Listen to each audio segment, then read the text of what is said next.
चरणों की सेवा के श्री ठाकुर जी के प्रात का कलेवा नहीं होता, बाल भोग श्री ठाकुर जी का हमारे ब्रज में कलेवा कहते हैं। श्री ठाकुर जी के प्रति इसीलिए कहा, एक बार किसी ने बड़ा अच्छा भाव कहा, ए चांद तू हमसे ना शर्मा। चांद को बड़ा गुरूर है कि मैं तो सबसे सुंदर हूं। ए चांद तू हमसे ना शर्मा, हमने भी चांद देखा है, तुझ में तो दाग है और हमने तो बेदाग देखा है। हमारा सावरिया हमारा कन्हैया बेदाग है, उसमें कोई दाग नहीं, तुझ में तो फिर भी दाग है। एक बार श्री ठाकुर जी राधा रानी से कहने लगे, ए राधे रानी, आप तो चांद से भी सुंदर हो, आप तो चांद की उपमा दो। राधा रानी और ज्यादा नाराज हो गई, मुख फेर के बैठ गई। श्री ठाकुर जी बोले, हमने तो बढ़ाई करी, ये तो फिर भी नाराज हो गई, क्या हो गया? कुछ तो गलत तो हमने कहा नहीं।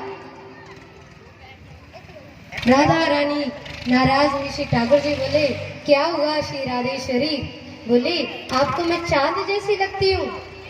श्री ठाकुर जी बोले, हाँ आप इतनी गौरांग स्वरूप हो।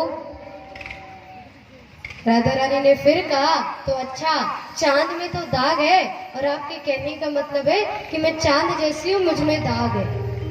श्री ठाकुर जी सोचने लगे, ये तो गड़बड़ हो गई। बोले, हाँ राधा रानी, आप चांद जैसी हो, आप तो चांद हो, और आप में जो दाग है वो हम हैं, ये काला काला दाग हम है। अब और क्या कहें? श्री ठाकुर जी ने सोचा मनाने के लिए खुद को ही दाग बना लिया। श्री ठाकुर जी का श्री राधेश्वरी के प्रति दृढ़ता व प्रेम रहा। श्री राधे रानी ने कृष्ण प्रेम के अलावा कोई दूसरी भक्ति नहीं करी। गोपियों ने कृष्ण प्रेम के अलावा कोई साधन नहीं किया, केवल और केवल कृष्ण भक्ति। अब श्री सूत जी महाराज कहते, श्री वेद व्यास जी ने पुराण की 18 पुराण रचे। श्रीमद् भागवत को चतुर्श्लोकी भागवत को 18,000 श्लोकों में परिणत किया। 18,000 श्लोक सर्वत्र जग में विख्यात किए। श्री सुखदेव जी ने भागवत का अध्ययन किया।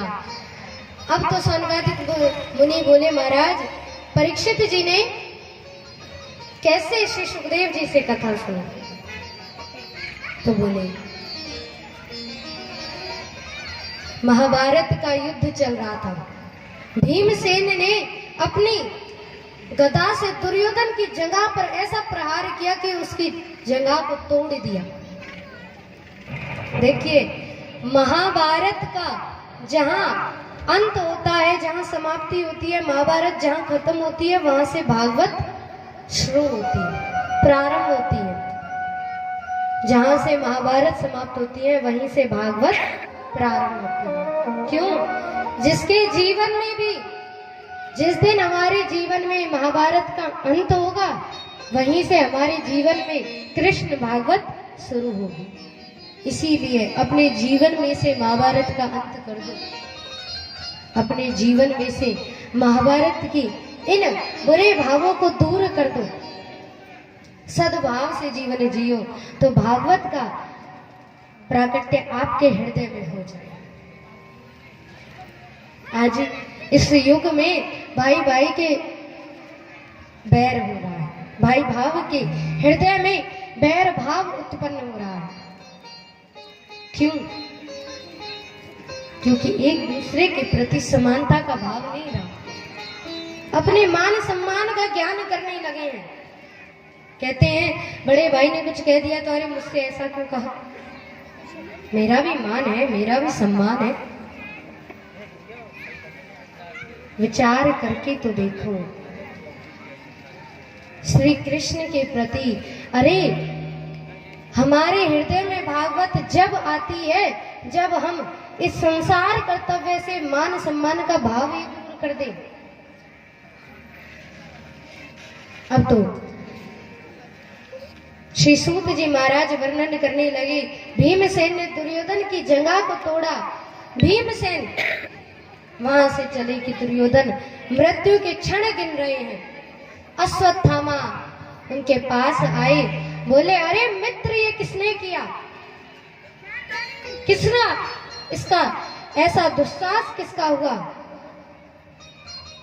तो बोले महाराज,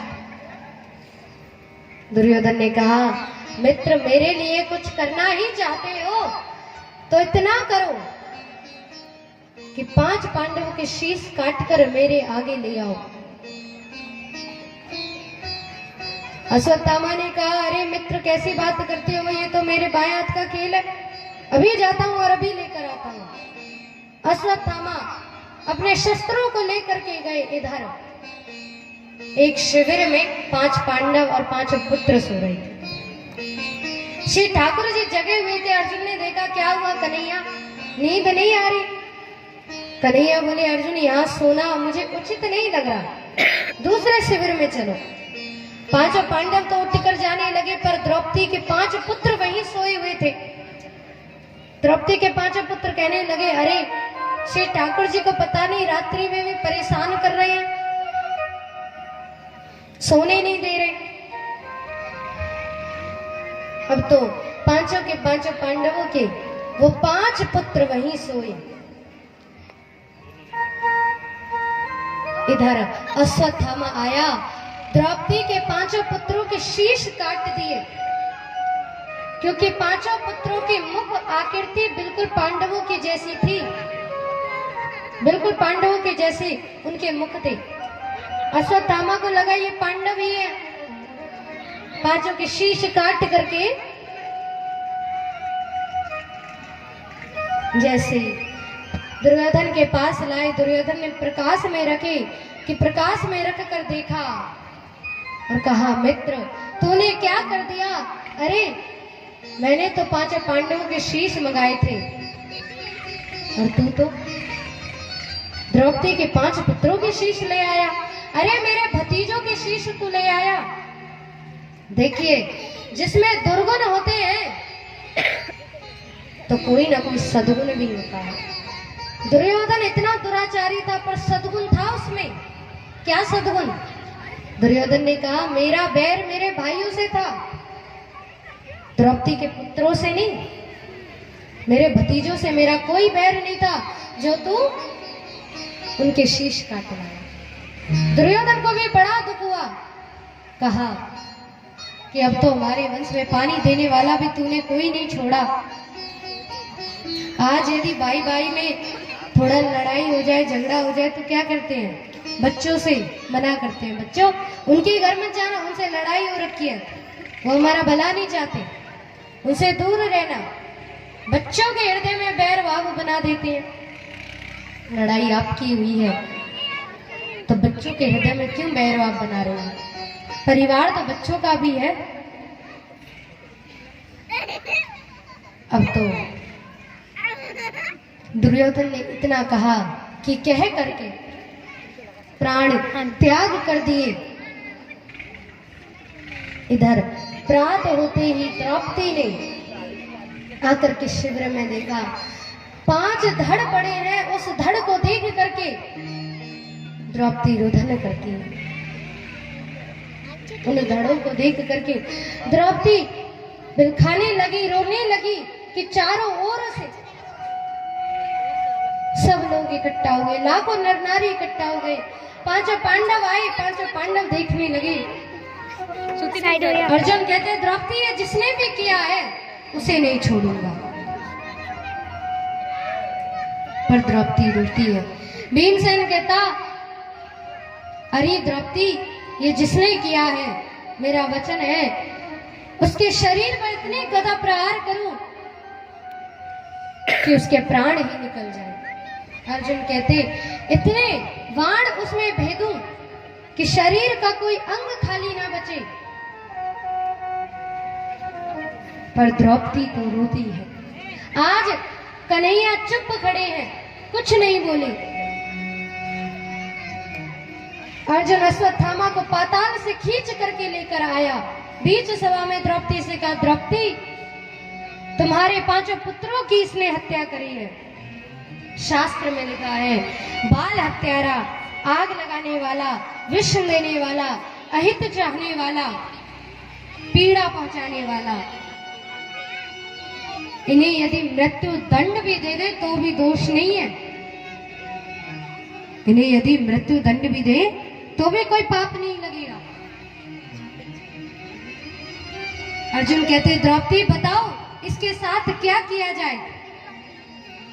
इसने 5 बार हत्याएं करी है, तो हिसाब से इसे 5 बार मारना चाहिए, पर मरेगा तो एक ही बार। बताओ इसे कैसे मृत्यु दे। द्रौपदी देखो, मेरी कन्हैया गोविंद जिसे अपनी बहन कहते हैं, अपनी सखी कहते हैं, क्या उसके अंदर करुणा नहीं होगी? क्या उसके अंदर करुणा रस नहीं भरा होगा? भरा है। द्रौपदी करुणा भरे शब्दों से बोली कि हे आर्यपुत्र, इसे छोड़ दो। द्रौपदी ने धीरे से कहा कि हे आर्यपुत्र, इसे छोड़ दो। जैसे ही कहा, चारों ओर से लाखों नर नारी देखने लगे। देखते हैं कि द्रौपदी क्या कहती है। अरे, तुम्हारे 5 पुत्रों को जिसने मार दिया और तुम उसी को छोड़ने की बात करती हो। उसी को छोड़ने की बातें तुम कर रही हो। द्रौपदी कहती, स्वामी, अरे ये आपके गुरु पुत्र हैं। मैं तो आपके सहारे जी लूंगी, पर गुरु माता कृपी वो किसके सहारे जी? द्रोणाचार्य जी को तो धृष्टद्युम्न ने युद्ध में मार दिया। उनका तो एक ही सहारा बचा है, ये अश्वत्थामा। ये तो आपके गुरु पुत्र हैं। जो विद्या आपके गुरु ने अपने पुत्र को नहीं दी, वो विद्या आपको दी है, और आप इन्हें मारने की बात करते हो। अरे इन्हें छोड़। श्री ठाकुर जी से अर्जुन पूछते हैं, कन्हैया आज कुछ नहीं बोले रे, कुछ तो कहो।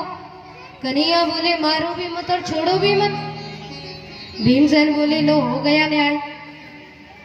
अरे, मारो भी मत और छोड़ो भी मत, बताओ क्या करें? अर्जुन ने अश्वत्थामा के आधे सिर के केस मोड़ दिए, आधी दाढ़ी मोड़ दी, आधी मूंछ मोड़ दी।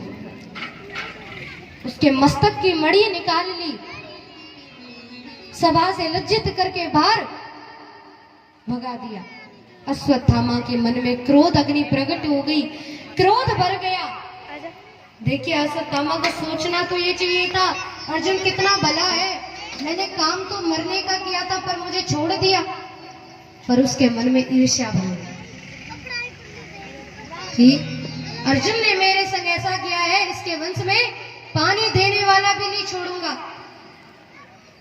कंचन तजना सहज है, सहज तिरिया का नेह, मान बढ़ाई ईर्ष्या दुर्लभ तजना।